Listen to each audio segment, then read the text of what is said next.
जय Hind defence lovers. आज की टॉप हेडलाइंस कुछ इस प्रकार है। ऑपरेशन सिंदूर के भारतीय सेना ने जारी करी एक नई वीडियो। लेटेस्ट रिपोर्ट में हुआ खुलासा कि भारत तैयार था राउंड 2 के लिए। अडानी डिफेंस भारत ने बनाएगी smart anti submarine warfare systems. और भी लॉटरी म्यूनिशन और मिसाइल सिस्टम्स की खरीद के लिए भारत की फोर्सेस के लिए अप्रूव हुई 40,000 करोड़ रुपीस तक की इमरजेंसी प्रोक्योरमेंट पावर्स। और स्पेसिफिक टारगेट्स को प्रिसाइसली हिट करने के लिए भारतीय सेना ने इस्तेमाल करे थे एक्स कैलिबर के स्मार्ट शेल्स।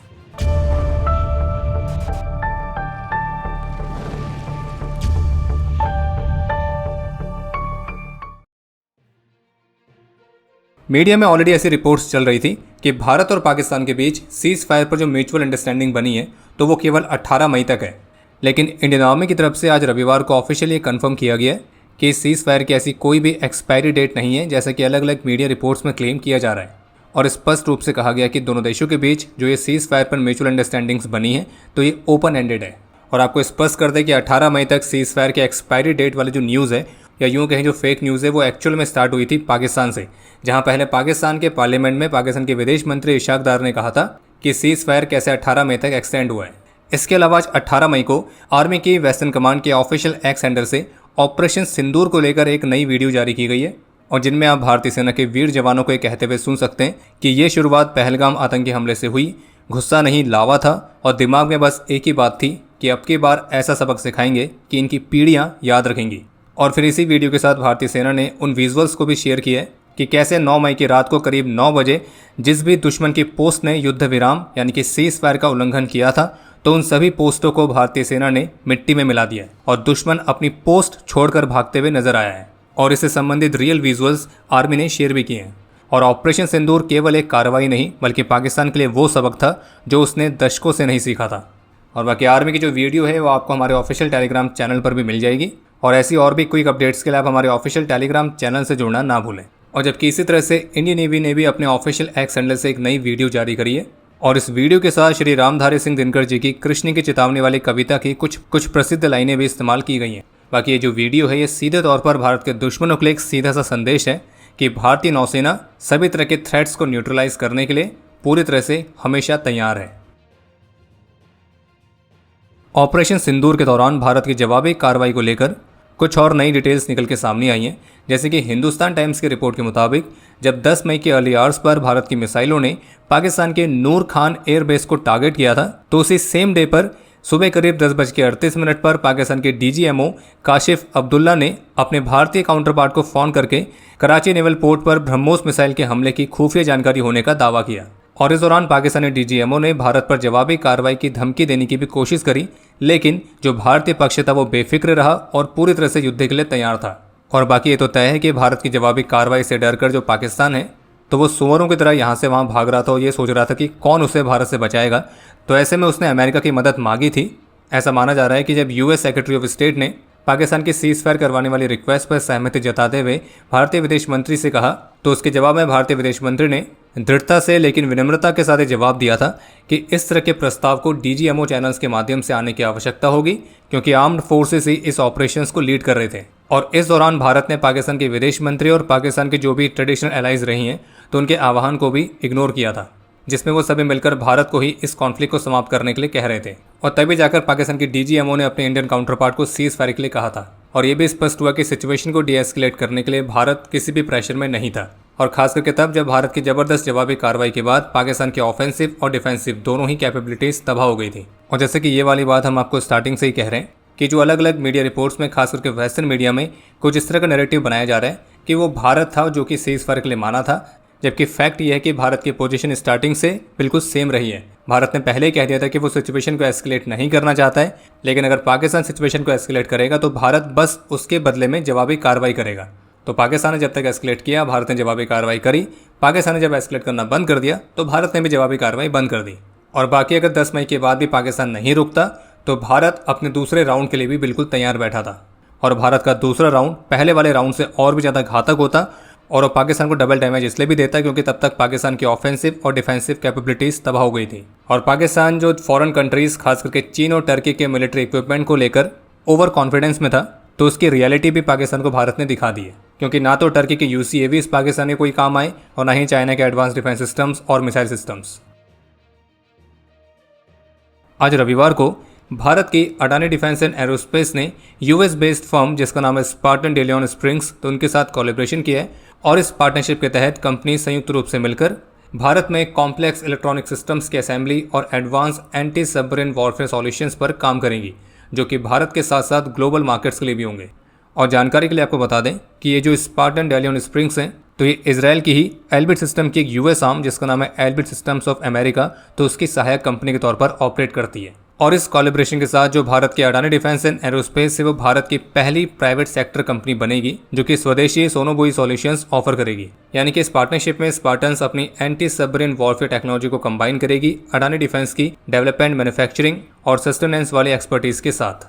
और कंपनी का कहना है कि कई दशकों से भारत ग्लोबल मार्केट से ही इस तरह के क्रिटिकल नेवल कैपेबिलिटी को इंपोर्ट कर रहा था, जो कि फॉरेन ओईएम्स पर हमारी निर्भरता को बढ़ा रहा था। लेकिन अब मेक इन इंडिया इनिशिएटिव को ध्यान में रखते हुए स्पार्टन्स के साथ इस पार्टनरशिप के तहत हम भारतीय नौसेना के लिए इन सभी कॉम्प्लेक्स सॉल्यूशंस को अब भारत में ही स्वदेशी तौर पर डिलीवर करेंगे। तो जहां तक आप सभी इस बात से अवेयर होंगे, अगर नहीं भी हैं तो भी कोई बात नहीं, हम आपको बताए थे भारत सरकार की तरफ से निर्णय लिया गया है कि टॉप फॉर्मर इंडियन डिप्लोमेट्स के साथ वे भारतीय सांसदों के 7 ग्रुप्स को 33 देशों में भेजेंगे। और भारतीय सांसदों के जो ये 7 ग्रुप्स हैं, ये अलग अलग कंट्रीज की विजिट के दौरान उन सभी देशों को ऑपरेशन सिंदूर की सफलता के बारे में तो ब्रीफ करेंगे, लेकिन इसके साथ वे ये भी बताएंगे कि कैसे पाकिस्तान आतंकवाद को स्पॉन्सर करता है। और इन 33 देशों में US, UK, France, Germany, Italy, Denmark, Spain, Saudi Arabia, UAE, Qatar, Brazil, तो ये देश भी मुख्य रूप से शामिल हैं। और भारतीय सांसदों के जो 7 ग्रुप्स बनाए गए तो उन ग्रुप्स में भारत की सभी प्रमुख पॉलिटिकल पार्टीज के मेंबर्स शामिल हैं। तो अब हुआ यह कि अपने पापा को देखते हुए पाकिस्तान ने भी सोचा कि क्यों ना उनकी नकल की जाए। तो अपनी इसी कॉपी पेस्ट वाली डिप्लोमेसी के तहत अब पाकिस्तान ने भी ऐसे ही सिमिलर सा डेलीगेशन दूसरे देशों में भेजने की योजना बनाई है। और ये जो डेलीगेशन बनाया गया है पाकिस्तान के बिलावल भुट्टो के नेतृत्व में बनाया गया है, जो कि अंतर्राष्ट्रीय मंच पर पाकिस्तान का पक्ष रखेगा। तो कुल मिला के कहने का मतलब ये कि भारत और पाकिस्तान के एक्शंस में सबसे बड़ा फर्क यही है कि एक तरफ भारत का डेलीगेशन दुनिया को असली सच दिखाने वाला है, वहीं दूसरी तरफ पाकिस्तानी डेलीगेशन का काम होगा अपने फेक प्रोपेगेंडा के माध्यम से सच को दबाना।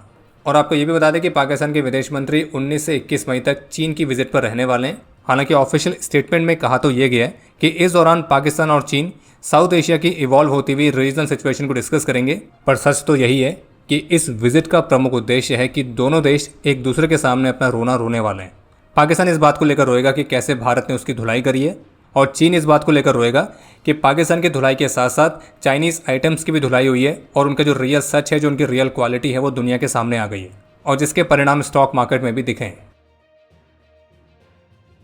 मीडिया रिपोर्ट्स में आर्मी और पुलिस ऑफिसर्स की तरफ से दी गई जानकारी के मुताबिक ऑपरेशन सिंदूर के लॉन्च होने के बाद से ही भारत ने वेस्ट बंगाल में बांग्लादेश के साथ लगी सीमा पर भी सिक्योरिटी को और मजबूत किया है, और जो कि ईस्टर्न सेक्टर में भारत के अलर्टनेस को बढ़ाने वाली एक्सरसाइज के हिस्से के तौर पर है। और ये सिक्योरिटी मेजर्स भी खास तौर पर इसलिए लिए गए क्योंकि हाल ही के समय में पाकिस्तान और बांग्लादेश के बीच जो इंटरेक्शन है उसमें काफ़ी बढ़ोतरी हुई है, और खास करके शेख हसीना के पावर से हटने के बाद से। हालांकि ऑफिशियल्स का ये मानना है कि जो बांग्लादेश है वो भारत के लिए कोई इमीडिएट मिलिट्री थ्रेट क्रिएट नहीं करता है, लेकिन जो पाकिस्तान की आईएसआई है तो वो भारत में अपनी एक्टिविटीज़ को बढ़ाने के लिए बांग्लादेश के नेटवर्क का इस्तेमाल जरूर कर सकती है। बाकी इसके अलावा एक बड़ा अपडेट यह है जिसमें टाइम्स ऑफ इंडिया की तरफ से रिपोर्ट जारी करके बताया गया है कि भारत सरकार ने इंडियन आर्म फोर्सेस के लिए फ्रेश इमरजेंसी प्रोक्योरमेंट पावर्स को अप्रूवल दिया है, जो कि लगभग 40,000 करोड़ रुपीस तक का है। और इसी के तहत इंडियन मिलिट्री की तीनों सर्विसेज यानी कि आर्मी, नेवी, एयरफोर्स, इन तीनों के लिए जरूरी डिफेंस इक्विपमेंट की जो इमरजेंसी प्रोक्योरमेंट प्रोसेस है वो और भी तेज हो सकेगी। और ये इमरजेंसी प्रोक्योरमेंट पावर्स का 6ठा अप्रूवल है, जबकि पहली 4 इमरजेंसी पावर्स तब अप्रूव की गई थी जब पूर्वी लद्दाख में चीन के साथ स्टैंड ऑफ शुरू हुआ था। फिर जो 5वीं इमरजेंसी प्रोक्योरमेंट पावर्स है वो काउंटर टेररिज्म ऑपरेशंस के दौरान अप्रूव की गई, और अब ऑपरेशन सिंदूर को ध्यान में रखते हुए ये 6ठी इमरजेंसी प्रोक्योरमेंट पावर्स हैं, जो कि भारत की मिलिट्री के लिए मल्टीपल कॉन्ट्रैक्ट्स को फास्ट ट्रैक करेगी। और जो कॉन्ट्रैक्ट्स हैं उन्हें 40 दिनों के अंदर अंतिम रूप दिया जाएगा और उनकी डिलीवरी 1 वर्ष के अंदर कंप्लीट होगी। और अब इस अप्रूवल के साथ ही भारत की जो फोर्सेस हैं तो उनके missiles, long range weapons, loitering munitions, precision guided munitions, kamikaze drones, counter drone systems और ऐसे अन्य सभी वेपन्स और एम्यूनिशन का जो आर्सेनल है वो और भी तेजी से बिल्ड हो सकेगा। और इसके अलावा एक और बहुत ही इंटरेस्टिंग अपडेट ये भी सामने आया है कि ऑपरेशन सिंदूर के दौरान स्पेसिफिक टारगेट्स पर प्रिसाइज स्ट्राइक के लिए भारत ने एक्सकैलिबर जैसे स्मार्ट एक्सटेंडेड रेंज वाले गाइडेड आर्टिलरी शेल्स का भी इस्तेमाल किया था। बाकी अब समय है आज के इतिहास का। आज के दिन 2018 में बीएसएफ के कांस्टेबल सीताराम उपाध्याय, 2002 में कांस्टेबल एन गणेश देवीदास, 1995 में इंस्पेक्टर सुरजीत सिंह, 2004 में लांस नायक राजेंद्र सिंह, 1994 में कांस्टेबल निरंजन सिंह और लांस नायक अजय कुमार मेधी और 1992 में लांस नायक मोहनलाल ने अपना सर्वोच्च बलिदान दिया था। और आपके लिए आज का प्रश्न है कि भारत के पास सबसे लॉन्गेस्ट रेंज की आर्टिलरी कौन सी है। और अब समय है आज के टॉप 3 कमेंट्स का, जो ये रहे आपकी स्क्रीन पर।